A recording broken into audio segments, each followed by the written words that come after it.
आज आपण नाश्त्यासाठी पारंपरिक कोकणी रेसिपी सुरनोळी बनवणार आहोत. खूप सोपी आहे आणि खायला खूप टेस्टी लागते.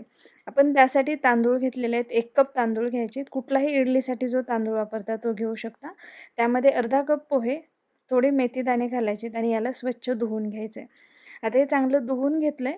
यामध्ये भरपूर पाणी घालायचं आणि 3-4 तास आपल्याला भिजायला ठेवायचे. 3-4 तासानंतर आपल्याला याला मिक्सरमधून बारीक करून घ्यायचे. यामध्ये पाव कप दही घालायचे, अर्धा कप ओलं नारळ घालायचे आणि अगदी गरज वाटली तर थोडंसं पाणी घालून एकदम बारीक असं हे पीठ आपल्याला मिक्सरमधून काढून घ्यायचं. आता हे 8-10 तास किंवा रात्रभर फर्मेंट व्हायला ठेवायचे. दुसऱ्या दिवशी बघू शकता पीठ चांगलं फर्मेंट झालं, त्यामध्ये मीठ घालून मिक्स करून घ्यायचे आणि याची आपल्याला अशा पद्धतीने सुरनोळी बनवून घ्यायची. यावर झाकण ठेवायचं फक्त अर्ध्या मिनिटासाठी. एक छान वाफ आली की याला काढून घ्यायचे. हे व्यवस्थित भाजले गेलेले काढून घेऊयात.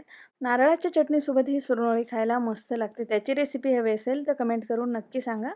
आता इथे मस्त अशी आपली जाळीदार सुरनोळी खाण्यासाठी तयार आहे. रेसिपी आवडली असेल तर नक्की लाईक करा, शेअर करा आणि तुमची कमेंट्स नक्की कळवा.